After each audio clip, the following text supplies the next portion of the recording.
बसरे जणे श्रमिक झियो बसिथिला जहा पाखरे भड़ा देबा पई पैसा नथिला। कंडक्टर ताकू टिकेट पैसा मागुथिले एवं से बारंबार हाथ जोड़ी किछि कहिबाकू चेष्टा करुथिला। बसरे बसिथिबा लोकमाने ताकू चाहि रहिथिले। किए हसुथिला ते किए तात्सल्य करुथिला। बारंबार बुली बुली समस्ते ताकू ही देखुथिले। मोते बुझा पड़ु नथिला जे प्रकृतरे घटना कौन। मु जेमिति बसरे चढ़िली मो नजर सेही झियो उपरे पड़िला। तार चेहरा बहुत चिंतित थिला। आखिरे भय स्पष्ट देखा जाउथिला। एते सारा पुरुषंक गहणरे से निजकू असुरक्षित मने करुथिला। सेतिकी बेले मो नजर तार गोड़ उपरे पड़िला एवं मु आश्चर्य होई गली। सेही झियो जनक गोटिए गोड़रे दिव्यांग थिला। तार गोटिए गोड़ नकली थिला एवं से बाड़ी साहाज्यरे ठिया होइथिला। एमिति लागुथिला जेमिति ठिया हेबा तार पई बहुत कष्टकर हेउथिला। बसर झटकारे से बारंबार निजर संतुलन हराउथिला। तथापि से काहा सहित झगड़ा करुनथिला। से चुपचाप ठिया होई सबुकिछि सहुथिला। मोते ता उपरे बहुत दया आसिला। मु कंडक्टरंकु पचारिली भाई एहा कौन तरीका। जणे झियो सहित भलरे कथा हुअन्तु। कुहन्तु कौन असुविधा होइछि।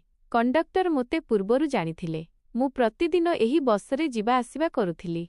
अधारु अधिक लोक मो साई पड़िसार थिले कारण आम साई सामनारे ही एही बस रहुथिला। कंडक्टर कहिले एहा पाखरे टिकेट पई पैसा नाही एवं जबरदस्ती एहा बसरे बसिबाकू चाहुछि। मु एहाकू कहुछि जे पैसा देई नहेले ओल्हाई जा। मोते सेही झियर अवस्था देखि आहुरी दया लागिला। मु मो पकेट खोजिली। मो पाखरे मोट 300 टंका थिला। सेथिरु मु मो टिकेट करिथिली एवं बाकी पैसारे मोते सारा दिनर खाइबा चलाइबार थिला कारण सेदिन मु जलखिया न खाई घरु बाहारिथिली। तथापि मु कंडक्टरंकु कहिली आपण एहाकू बसाई दियंतु मु एहार टिकेट करि देउछि। कंडक्टर आश्चर्य होई मोते चाहिले कारण से मो अवस्था जानिथिले। बसरे बसिथिबा किछि लोक हसिबाकू लागिले एवं तात्सल्य कले जे जे निजे भोकिला से अन्यर टिकेट करुछि। किए कहिला झियोमानंकु देखि बड़ दयालु बनुछि। किए कहिला संज बेलकू निजे कांदिब। मु सेमानंक कथाकू सुनी न सुनिला परी रहिली कारण मोर एमिति लोकंक सह जुक्तितर्क करिवार अभ्यास नथिला।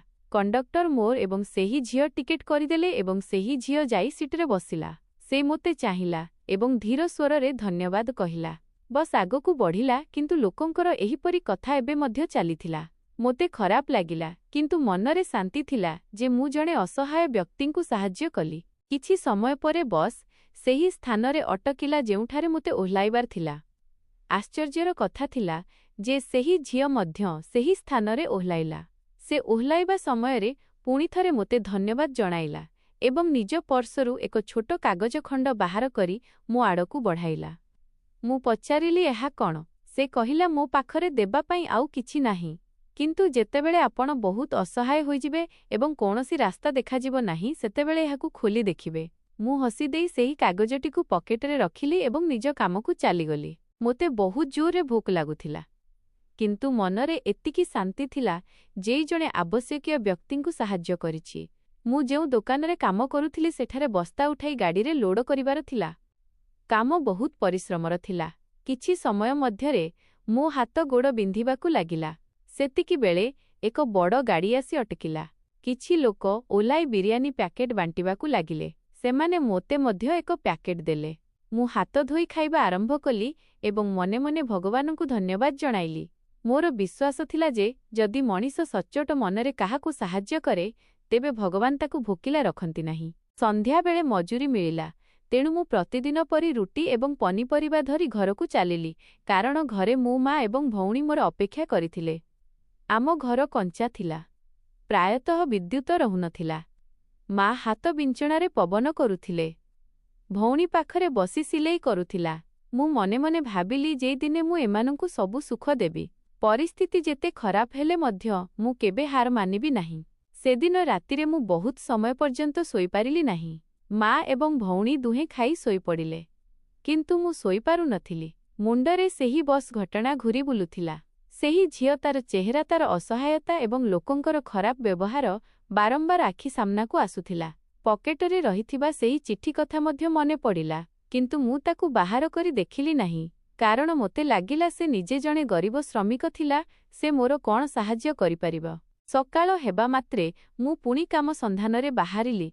बहुत जगह को गली किंतु कौनसी जगारे काम मिलिला नाही କେଉଁଠି କହିଲେ ଏବେ ଦରକାର ନାହିଁ ତ କେଉଁଠି କହିଲେ ପରେ ଆସିବୁ, ପୁଣି କେଉଁଠି ସିଧା ମନା କରିଦେଲେ।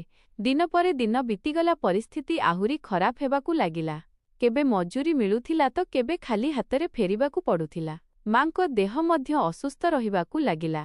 ଭଉଣୀର ସରାହାରେ ଯେଉଁ ଟିକେ ବହୁତ ପଇସା ଆସୁଥିଲା ସେଥିରେ ଘର ଖର୍ଚ୍ଚ ଚାଲୁଥିଲା। ଅନେକ ସମୟରେ ଏମିତି ବି ହୋଇଛି ଯେ ଦିନରେ କେବଳ ଥରେ ଖାଇବା ତିଆରି ହୋଇଛି। ମୁଁ ମୋ ଭୋକକୁ ଦବାଇ ଦେଉଥିଲି କିନ୍ତୁ ମା ଏବଂ ଭଉଣୀଙ୍କୁ ଭୋକିଲା ଦେଖିପାରୁନଥିଲି। ଶରୀର ଦୁର୍ବଳ ହୋଇଯାଉଥିଲା। କ୍ରମାଗତ ଭାବେ ବୋଝ ଉଠାଇବା କାରଣରୁ ପେଟ ଏବଂ ଅଣ୍ଟାରେ ଯନ୍ତ୍ରଣା ହେବାକୁ ଲାଗିଲା। ତଥାପି ମୁଁ ବାଧ୍ୟ ହୋଇ କାମ କରୁଥିଲି। ଦିନେ ଦୋକାନରେ ଅଧିକ ଓଜନ ଉଠାଇବା ସମୟରେ ହଠାତ୍ ପେଟରେ ପ୍ରବଳ ଯନ୍ତ୍ରଣା ହେଲା। ଏମିତି ଲାଗିଲା ଯେମିତି ଭିତରେ କିଛି ଭାଙ୍ଗିଗଲା। ମୁଁ ସେଇଠି ବସିପଡ଼ିଲି। ମାଲିକଙ୍କୁ ରାଗ ଆସିଲା। ସେ କହିଲେ, ଯଦି କାମ କରିପାରିବୁ ନାହିଁ ତେବେ ଏଠାକୁ କାହିଁକି ଆସିଛୁ? ପରଦିନ ପୁଣି ସେହି ଯନ୍ତ୍ରଣା ହେଲା। କିନ୍ତୁ ଏବେ ସହିବାକୁ ଶକ୍ତି ନଥିଲା। କିଛି ଦିନ ପରେ ମାଲିକ ସଫା କହିଦେଲେ ଯେ ଏବେ ତ ଦ୍ୱାରା କାମ ହେବ ନାହିଁ ଏବଂ ମୋତେ ବାହାର କରିଦିଆଗଲା। ସେଦିନ ମୁଁ ଖାଲି ହାତରେ ଘରକୁ ଫେରିଲି। ମା ମୋ ଚେହେରା ଦେଖି ବୁଝିଗଲେ ଯେ କିଛି ଠିକ୍ ନାହିଁ। ଭଉଣୀ ଚୁପଚାପ ବସି ରହିଲା। କେହି କିଛି କହିଲେ ନାହିଁ। କିନ୍ତୁ ଘରର ନୀରବତା ବହୁତ ଭାରି ଲାଗୁଥିଲା। ଆଗାମୀ କିଛି ସପ୍ତାହର କାମ ସନ୍ଧାନରେ ଏଣେତେଣେ ବୁଲିଲି। କିନ୍ତୁ କୌଣସି ସ୍ଥାନରେ ସ୍ଥାୟୀ କାମ ମିଳିଲା ନାହିଁ। ଡିଗ୍ରୀ ଥାଇ ମଧ୍ୟ ମଜୁରୀ ବ୍ୟତୀତ ଅନ୍ୟ କୌଣସି ରାସ୍ତା ଦେଖାଯାଉନଥିଲା। ମୁଁ ନିଜକୁ ପ୍ରଶ୍ନ କରୁଥିଲି, ଯେଉଁ ପାଠ ପଢ଼ିବାର ଲାଭ କ'ଣ ଯଦି ପେଟ ପୋଷିବା ପାଇଁ ଏତେ ସଂଘର୍ଷ କରିବାକୁ ପଡ଼ୁଛି? ଯନ୍ତ୍ରଣା ଏବେ କେବଳ ଶରୀରରେ ନଥିଲା ବରଂ ସାହସ ମଧ୍ୟ ଭାଙ୍ଗିବାକୁ ଲାଗିଲା। ଦିନେ ମାଙ୍କୁ ପ୍ରବଳ ଜ୍ୱର ହେଲା। ଔଷଧ କିଣିବାକୁ ପଇସା ନଥିଲା। ଭଉଣୀ କାନ୍ଦୁଥିଲା ଏବଂ ମୁଁ ନିଜକୁ ଅସହାୟ ମନେ କରୁଥିଲି। ପ୍ରଥମ ଥର ପାଇଁ ମୋ ଆଖିରୁ ଲୁହ ବାହାରିଲା। ମୁଁ ଉପରକୁ ଆକାଶ ଆଡ଼କୁ ଚାହିଁଲି ଏବଂ ପଚାରିଲି ଯେ ଶେଷରେ ମୋ ପରୀକ୍ଷା କେବେ ସରିବ? ତୃତୀୟ ଦିନ ଯେତେବେଳେ ପରିସ୍ଥିତି ନିୟନ୍ତ୍ରଣ ବାହାରକୁ ଚାଲିଗଲା, ମୁଁ ଆଲମାରୀ ପାଖରେ ବସି ନିଜର ପୁରୁଣା ଫାଇଲ୍ ଦେଖିବାକୁ ଲାଗିଲି। ସେହି ଫାଇଲ୍ ଯେଉଁଥିରେ ମୋର ସବୁ ଡିଗ୍ରୀ ରଖାଯାଇଥିଲା। ସେହି ଫାଇଲ୍ ଦେଖିବା ସମୟରେ ହଠାତ୍ ଏକ ହଳଦିଆ ରଙ୍ଗର କାଗଜ ତଳେ ପଡ଼ିଲା। ମୁଁ ତାକୁ ଉଠାଇଲି ତ ମୋର ହୃଦସ୍ପନ୍ଦନ ବଢ଼ିଗଲା। ସେହି ବର୍ଷରେ ଝିଅଟି ଦେଇଥିବା ଚିଠି। ଏତେ ବର୍ଷ ପରେ ମୋର ତାର କଥା ମନେ ପଡ଼ିଲା ଯେ ଯେତେବେଳେ ବହୁତ ଅସହାୟ ହୋଇଯିବ ସେତେବେଳେ ଏହାକୁ ଖୋଲିବ। ମୁଁ ବିଳମ୍ବ ନକରି ସେହି କାଗଜଟି ଖୋଲିଲି। ସେଥିରେ ଏକ ଠିକଣା ଏବଂ ଏକ ନାମ ଲେଖାଥିଲା। ମୁଁ ଜାଣିନଥିଲି ସେଠାରେ କ'ଣ ମିଳିବ, କିନ୍ତୁ ଏବେ ହରାଇବା ପାଇଁ ମୋ ପାଖରେ କିଛି ନଥିଲା। ମୁଁ ମୋର ଚିରାଜୋତା ପିନ୍ଧିଲି ଏବଂ ଯନ୍ତ୍ରଣା ସହି ସେହି ଠିକଣା ଆଡ଼କୁ ବାହାରିଲି। ମୁଁ ସେହି ଠିକଣା ଆଡ଼କୁ ଆଗେଇ ଚାଲିଥିଲି। ଶରୀରରେ ଯନ୍ତ୍ରଣା ଥିଲା, ପେଟରେ ଜ୍ୱଳ ନଥିଲା, କିନ୍ତୁ ମନରେ ଏକ ଅଜବ ଆଶା ଜାଗୁଥିଲା। ରାସ୍ତା ସମ୍ପୂର୍ଣ୍ଣ ଅଜଣା ଥିଲା। ଏହା ସହରର ସେହି ଅଞ୍ଚଳ ଥିଲା ଯେଉଁଠାକୁ ମୁଁ ପୂର୍ବରୁ କେବେ ଆସିନଥିଲି। ଏଠାକାର ରାସ୍ତାଗୁଡ଼ିକ ଚଉଡ଼ା ଥିଲା। ଦୁଇ ପାର୍ଶ୍ୱରେ ବଡ଼ ବଡ଼ ଘର ଥିଲା। ଉଚ୍ଚକାନ୍ଥ, ଚକଚକିଆ ଗେଟ୍ ଏବଂ ଚାରିଆଡ଼େ ସବୁଜିମା। ମୋତେ ଲାଗୁଥିଲା ଯେମିତି ମୁଁ ଅନ୍ୟ ଏକ ଦୁନିଆକୁ ଆସିଯାଇଛି। ମୋର ଚିରାଜୋତା ଏବଂ ମଇଳା ପୋଷାକ ଏହି ପରିବେଶରେ ମୋତେ ଆହୁରି ଛୋଟ ଅନୁଭବ କରାଉଥିଲା। କିନ୍ତୁ ଏବେ ଫେରିବାର କୌଣସି ଅର୍ଥ ନଥିଲା। କିଛି ସମୟ ଚାଲିବା ପରେ ମୁଁ ଏକ ବହୁତ ବଡ଼ ଗେଟ୍ ସାମ୍ନାରେ ପହଞ୍ଚିଲି। ଗେଟ୍ରେ ଲାଗିଥିବା ଫଳକରେ ସେହି ଠିକଣା ଲେଖାଥିଲା ଯାହା କାଗଜରେ ଥିଲା। ମୋ ଛାତି ଧଡ଼ଧଡ଼ ହେବାକୁ ଲାଗିଲା। ମୁଁ ଭାବିବାକୁ ଲାଗିଲି, ସତରେ କ'ଣ ଏହା ଠିକ୍ ସ୍ଥାନ? ମୁଁ ସାହସ କରି ଘଣ୍ଟି ବଜାଇଲି। କିଛି ସମୟ ପରେ ଗେଟ୍ ଖୋଲିଲା ଏବଂ ଜଣେ ଜଗୁଆଳି ବାହାରକୁ ଆସିଲେ। ସେ ମୋତେ ଉପରୁ ତଳ ଯାଏଁ ଦେଖିଲେ। ମୁଁ ଥରୁଥିବା ହାତରେ ସେହି କାଗଜଟି ତାଙ୍କୁ ଦେଖାଇଲି। ଜଗୁଆଳି ଜଣକ କାଗଜଟି ଦେଖିଲେ, ତାପରେ ମୋତେ ଦେଖିଲେ ଏବଂ କିଛି ନକହି ଭିତରକୁ ଯିବାକୁ ଇସାରା କଲେ। ଯେମିତି ମୁଁ ଭିତରକୁ ଗଲି ମୋ ଆଖି ଖୋଲା ରହିଗଲା। ସାମ୍ନାରେ ସବୁଜ ବଗିଚା ଥିଲା। ରଙ୍ଗବେରଙ୍ଗର ଫୁଲର ବାସ୍ନା ପବନରେ ଖେଳୁଥିଲା। ଏତେ ବଡ଼ ବଙ୍ଗଳା ମୁଁ ପୂର୍ବରୁ କେବେ ଦେଖିନଥିଲି। ମୋତେ ଏକ ବଡ଼ ହଲରେ ବସାଗଲା ଯେଉଁଠାରେ ସୋଫା ଏବଂ ଝୁମର ଲାଗିଥିଲା। ମୁଁ ସେଠାରେ ବସି ନିଜକୁ ବହୁତ ଅଜବ ଅନୁଭବ କରୁଥିଲି। ମୋ ପରି ଜଣେ ଗରିବ ଲୋକ ପାଇଁ ଏହା ଏକ ସ୍ୱପ୍ନ ପରି ଥିଲା। କିଛି ସମୟ ପରେ ସିଡ଼ିରୁ ହୁଇଲ୍ ଚେୟାରର ଶବ୍ଦ ଆସିଲା। ମୁଁ ଉପରକୁ ଚାହିଁଲି ତ ଜଣେ ଝିଅ ହୁଇଲ୍ ଚେୟାରରେ ବସି ତଳକୁ ଆସୁଥିଲା। ଯେମିତି ସେ ପାଖକୁ ଆସୁଥିଲା, ମୋର ହୃଦସ୍ପନ୍ଦନ ଆହୁରି ବଢ଼ିଗଲା। ଯେତେବେଳେ ସେ ସାମ୍ନାକୁ ଆସିଲା ମୁଁ ସ୍ତବ୍ଧ ହୋଇଗଲି। ଏହା ସେହି ଝିଅ ଥିଲା। ସେହି ଚେହେରା, ସେହି ଆଖି।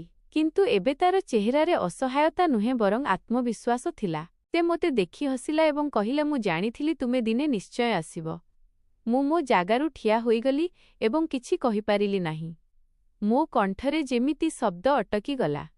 ସେ ନିଜେ କହିଲା, ତୁମେ ମୋତେ ଚିହ୍ନିପାରିଛ ନା? ମୁଁ ସେହି ଝିଅ ଯିଏ ସେଦିନ ବସରେ ଥିଲି। ମୋ ନାମ ଜୈନବ। ମୁଁ ମୁଣ୍ଡ ହଲାଇ ହଁ କଲି ଏବଂ କହିଲି କିନ୍ତୁ ଆପଣ ଏଠାରେ ଏବଂ ଏହି ସବୁ। ସେ ହସି କହିଲା ସେଦିନ ତୁମେ ଯାହା ଦେଖିଲ ତାହା ମୋ ବାପାଙ୍କର ଏକ ପରୀକ୍ଷା ଥିଲା। ମୋ ବାପା ଜଣେ ବହୁତ ବଡ଼ ବ୍ୟବସାୟୀ ଥିଲେ। କିନ୍ତୁ ସେ ସବୁବେଳେ କହୁଥିଲେ ଯେ ସମ୍ପତ୍ତି ଅପେକ୍ଷା ମଣିଷର ହୃଦୟ ବଡ଼। ସେ ଚାହୁଁଥିଲେ ଯେ ମୁଁ ମୋର ଦିବ୍ୟାଙ୍ଗତା ସତ୍ତ୍ୱେ ଦୁନିଆକୁ ପାଖରୁ ବୁଝେ, ଲୋକଙ୍କ ବ୍ୟବହାର ଦେଖେ। ସେଥିପାଇଁ ସେ ମୋତେ ବିନା ପଇସାରେ ସାଧାରଣ ପୋଷାକରେ ବସରେ ପଠାଇଥିଲେ ଯାହାଫଳରେ ମୁଁ ଦେଖିପାରିବି କିଏ ମଣିଷପଣିଆ ଦେଖାଉଛି ଏବଂ କିଏ ମୁହଁ ବୁଲାଇ ଦେଉଛି। ସେଦିନ ବସରେ ଶହ ଶହ ଲୋକ ଥିଲେ କିନ୍ତୁ କେବଳ ତୁମେ ହିଁ ଥିଲ ଯିଏ ନିଜର ଗରିବୀ ଭୁଲି ମୋତେ ସାହାଯ୍ୟ କରିଥିଲ। ମୁଁ ମୁଣ୍ଡ ନୁଆଇଁ ଦେଲି। ମୋ ଆଖିରେ ଲୁହ ଆସିଗଲା। ଜୈନବ ଆଗକୁ କହିଲା ମୋ ବାପା ଏବେ ଏହି ଦୁନିଆରେ ନାହାନ୍ତି। କିନ୍ତୁ ସେ ମୋତେ ଏହା ଶିଖାଇ ଦେଇଛନ୍ତି ଯେ ଭଲ ମଣିଷକୁ ଚିହ୍ନିବା ବହୁତ ଜରୁରୀ। ମୋତେ ମୋ କାମ ପାଇଁ ଜଣେ ସଚ୍ଚୋଟ ଏବଂ ସମ୍ବେଦନଶୀଳ ମଣିଷର ଆବଶ୍ୟକତା ଥିଲା। ତୁମର ଡିଗ୍ରୀ ଅପେକ୍ଷା ମୋତେ ତୁମର ଚରିତ୍ର ବେଶୀ ପସନ୍ଦ ଆସିଲା। ସେ ଏକ କାର୍ଡ ମୋ ଆଡ଼କୁ ବଢ଼ାଇଲା ଏବଂ କହିଲା ଏହା ମୋ କମ୍ପାନୀର କାର୍ଡ। ମୁଁ ଚାହୁଁଛି ଯେ ତୁମେ ଆମର ଏଠାରେ ମ୍ୟାନେଜର ଭାବେ କାମ କର। ମୋ ଆଖିରୁ ଲୁହ ବୋହିବାକୁ ଲାଗିଲା। ଏତେ ଦିନର କଷ୍ଟ ଯେମିତି ଏକ ମୁହୂର୍ତ୍ତରେ ଦୂର ହୋଇଗଲା। ମୁଁ ଥରୁଥିବା ସ୍ୱରରେ କହିଲି କିନ୍ତୁ ମୁଁ ଏହି ଯୋଗ୍ୟ ନୁହେଁ। ସେ କହିଲା ତୁମେ ନିଶ୍ଚୟ ଏହି ଯୋଗ୍ୟ କାରଣ ଯିଏ ନିଜେ ଭୋକିଲା ରହି ଅନ୍ୟର ଭୋକ ମେଣ୍ଟାଇଛି ସେ କେବେ ଭୁଲ ହୋଇପାରିବ ନାହିଁ। ସେହି ସମୟରେ ସେ ନିଜର କର୍ମଚାରୀଙ୍କୁ ଡାକିଲେ ଏବଂ ମୋ ମାଙ୍କ ଚିକିତ୍ସା ଏବଂ ଘରର ରାସନ ସାମଗ୍ରୀର ବ୍ୟବସ୍ଥା କରିବାକୁ କହିଲେ। ମୋତେ ଲାଗିଲା ଯେମିତି ଭଗବାନ ନିଜେ ମୋ ସାମ୍ନାରେ ଠିଆ ହୋଇଛନ୍ତି। ଜୈନବର କଥା ଶୁଣି ମୁଁ କିଛି ସମୟ ଯାଏଁ କିଛି କହିପାରିଲି ନାହିଁ। ଏତେ ବର୍ଷର କଷ୍ଟ ଏବଂ ଭୟ ଆଖିରୁ ବୋହିଗଲା। ମୁଁ କେବେ ସ୍ୱପ୍ନରେ ବି ଭାବିନଥିଲି ଯେ ମୋ ଜୀବନ ଏମିତି ବଦଳିଯିବ। ମୁଁ ବାରମ୍ବାର ଏହା ହିଁ ଭାବୁଥିଲି ଯେ ସେଦିନ ବସରେ ଯଦି ମୁଁ ମଧ୍ୟ ବାକି ଲୋକଙ୍କ ପରି ମୁହଁ ବୁଲାଇ ଦେଇଥାନ୍ତି ତେବେ ଆଜି ମୋ ଅବସ୍ଥା କ'ଣ ହୋଇଥାନ୍ତା। ଜୈନବ ମୋତେ ପାଣି ଦେଲା ଏବଂ କହିଲା ବ୍ୟସ୍ତ ହୁଅନ୍ତୁ ନାହିଁ, ଏବେ ସବୁ ଠିକ୍ ହୋଇଯିବ। ସେ ବହୁତ ସରଳତାର ସହ କିନ୍ତୁ ବିଶ୍ୱାସର ସହ ଏହି କଥା କହିଲା। ମୁଁ ତାକୁ ମୋ ମା ଏବଂ ଭଉଣୀ ବିଷୟରେ କହିଲି। ମାଙ୍କ ରୋଗ ଏବଂ ଘରର ଅବସ୍ଥା କହିଲି ତ ତାର ଆଖି ଲୁହ ଛଳଛଳ ହୋଇଗଲା। ସେ ସାଙ୍ଗେ ସାଙ୍ଗେ ଫୋନ୍ କଲା ଏବଂ ଡାକ୍ତର ଓ ଔଷଧର ସବୁ ବ୍ୟବସ୍ଥା କଲା। ତାପରେ ସେ ମୋତେ କହିଲା ଆଜିଠାରୁ ଆପଣ ଆମ ପରିବାରର ଏକ ଅଂଶ। ଏହି ଶବ୍ଦ ମୋ ପାଇଁ କୌଣସି ସମ୍ପତ୍ତିଠାରୁ କମ୍ ନଥିଲା। ସେହିଦିନ ମୋତେ ଗାଡ଼ିରେ ଘରକୁ ପଠାଗଲା।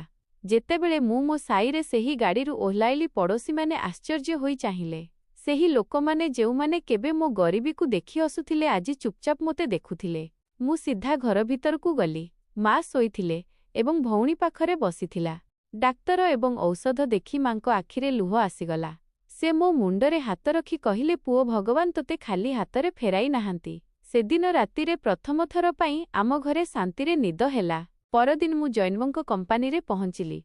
ସେଠାକାର ପରିବେଶ ସମ୍ପୂର୍ଣ୍ଣ ଅଲଗା ଥିଲା। ସମସ୍ତେ ସମ୍ମାନର ସହ କଥା ହେଉଥିଲେ। କେହି ମୋର ପୋଷାକ କିମ୍ବା ପୁରୁଣା ପରିସ୍ଥିତି ଉପରେ ନଜର ପକାଇଲେ ନାହିଁ। ମୋତେ ମୋ କାମ ବିଷୟରେ ସବୁ ସୂଚନା ଦିଆଗଲା। ଜୈନବ ନିଜେ ମୋତେ ଅଫିସ ବୁଲାଇ ଦେଖାଇଲେ ଏବଂ କହିଲେ ଏଠାରେ କାମ କେବଳ ଲାଭ ପାଇଁ ହୁଏ ନାହିଁ, ଏଠାରେ ମଣିଷପଣିଆ ମଧ୍ୟ ଜରୁରୀ। ମୁଁ ପୂରା ପରିଶ୍ରମ ଏବଂ ସଚ୍ଚୋଟତାର ସହ କାମ କରିବାକୁ ଲାଗିଲି। ଧୀରେ ଧୀରେ ମୋର ଶାରୀରିକ ଯନ୍ତ୍ରଣା ମଧ୍ୟ କମିବାକୁ ଲାଗିଲା କାରଣ ଚିକିତ୍ସା ଆରମ୍ଭ ହୋଇଯାଇଥିଲା। କିଛି ମାସ ମଧ୍ୟରେ ପରିସ୍ଥିତି ସମ୍ପୂର୍ଣ୍ଣ ବଦଳିଗଲା। ମା ସମ୍ପୂର୍ଣ୍ଣ ସୁସ୍ଥ ହୋଇଗଲେ। ଭଉଣୀ ପାଇଁ ଭଲ ପୋଷାକ ଆସିଲା ଏବଂ ତାର ଚେହେରାରେ ହସ ଫେରିଆସିଲା। ଆମର କଞ୍ଚା ଘର ଜାଗାରେ ପକ୍କା ଘର ତିଆରି ହେବାକୁ ଲାଗିଲା। ସାଇର ଲୋକମାନେ ଏବେ ସମ୍ମାନର ସହ କଥା ହେଉଥିଲେ। କିନ୍ତୁ ମୋ ମନରେ କାହା ପାଇଁ କୌଣସି ଅଭିଯୋଗ ନଥିଲା କାରଣ ମୁଁ ଗରିବୀରେ ମଧ୍ୟ ଧୈର୍ଯ୍ୟ ରଖିବା ଶିଖିଥିଲି। ଦିନେ ଜୈନବ ମୋତେ ନିଜ ଅଫିସକୁ ଡାକିଲେ ଏବଂ କହିଲେ ତୁମେ ପ୍ରମାଣ କରିଦେଲ ଯେ ମୋ ବାପାଙ୍କ ନିଷ୍ପତ୍ତି ସଠିକ୍ ଥିଲା। ତୁମ ପରି ଲୋକମାନେ ହିଁ ସମାଜକୁ ଭଲ ବନାନ୍ତି। ମୁଁ ମୁଣ୍ଡ ନୁଆଇଁ କହିଲି ଏହା ସବୁ ଭଗବାନଙ୍କ ଦୟା। ମୁଁ ତ କେବଳ ଏକ ମାଧ୍ୟମ। ସେଦିନ ଅଫିସରୁ ବାହାରିବା ସମୟରେ ମୁଁ ଆକାଶ ଆଡ଼କୁ ଚାହିଁ ଧନ୍ୟବାଦ ଜଣାଇଲି। ମୋତେ ଲାଗିଲା ଯେମିତି ଜୀବନ ମୋତେ ପୁଣିଥରେ ଜନ୍ମ ଦେଇଛି। ସମୟ ଶୀଘ୍ର ବିତିବାକୁ ଲାଗିଲା। ଜୈନବ କେବେ ମୋତେ ମାଲିକ ଏବଂ ଚାକର ପରି ମନେ କରାଇ ନାହାନ୍ତି। କମ୍ପାନୀର ପ୍ରତିଟି ନିଷ୍ପତ୍ତିରେ ମୋର ମତାମତ ନିଆଗଲା। ଆଜି ମୁଁ ସେହି ବସ୍ ଷ୍ଟପରେ ଠିଆ ହୋଇଥିଲି ଯେଉଁଠାରେ ବର୍ଷ ବର୍ଷ ପୂର୍ବରୁ ସେହି ଘଟଣା ଘଟିଥିଲା। ସେହି ବସ୍, ସେହି କଣ୍ଡକ୍ଟର। କଣ୍ଡକ୍ଟର ମୋତେ ଚିହ୍ନିଲେ ଏବଂ ହସିକରି କହିଲେ ଆଜିକାଲି ବଡ଼ ଲୋକ ହୋଇଗଲଣି। ମୁଁ ହସିକରି ଜବାବ ଦେଲି ମଣିଷ ସେଇଆ ଅଛି, ବସ୍ ପରିସ୍ଥିତି ବଦଳି ଯାଇଛି। ମୁଁ ସେଦିନ ବସରେ ବସିଥିବା ସେହି ଲୋକମାନଙ୍କୁ ମନେ ପକାଇଲି ଯେଉଁମାନେ ହସୁଥିଲେ। କିନ୍ତୁ ମୋ ମନରେ ସେମାନଙ୍କ ପାଇଁ କୌଣସି ରାଗ ନାହିଁ, କାରଣ ଯଦି ସେଦିନ ସେମାନେ ନ ହସିଥାନ୍ତେ ତେବେ ହୁଏତ ମୋର ପୁଣ୍ୟ ଏତେ ମଜବୁତ ହୋଇନଥାନ୍ତା। ଆଜି ମୁଁ ପଛକୁ ଫେରି ଦେଖିଲେ ବୁଝିପାରୁଛି ଯେ ଜୀବନ ଆମକୁ ପ୍ରତିଟି ମୋଡ଼ରେ ପରୀକ୍ଷା କରେ। ଛୋଟ ସାହାଯ୍ୟ କେବେ କେବେ ବହୁତ ବଡ଼ ରାସ୍ତା ଖୋଲିଦିଏ। ମୁଁ ସେଦିନ କେବଳ ଏକ ଟିକେଟ୍ କରିନଥିଲି, ବରଂ ମୋର ଭବିଷ୍ୟତର ଦ୍ୱାର ଖୋଲିଦେଇଥିଲି। ଯଦି ମଣିଷ ସଚ୍ଚୋଟ ମନରେ କୌଣସି ଅସହାୟ ବ୍ୟକ୍ତିକୁ ସାହାଯ୍ୟ କରେ, ତେବେ ଭଗବାନ ତାକୁ ଏମିତି ରାସ୍ତାରେ ସାହାଯ୍ୟ କରନ୍ତି ଯାହା ସେ କେବେ କଳ୍ପନା ମଧ୍ୟ କରିନଥାଏ। ତେଣୁ କାହାକୁ କେବେ ଛୋଟ ମନେ କରନ୍ତୁ ନାହିଁ ଏବଂ ସାହାଯ୍ୟ କରିବାରେ ପଛକୁ ହଟନ୍ତୁ ନାହିଁ। ହୋଇପାରେ ଆପଣଙ୍କର ସେହି କାମ ଆପଣଙ୍କ ଜୀବନ ବଦଳାଇ ଦେବ। ଧନ୍ୟବାଦ।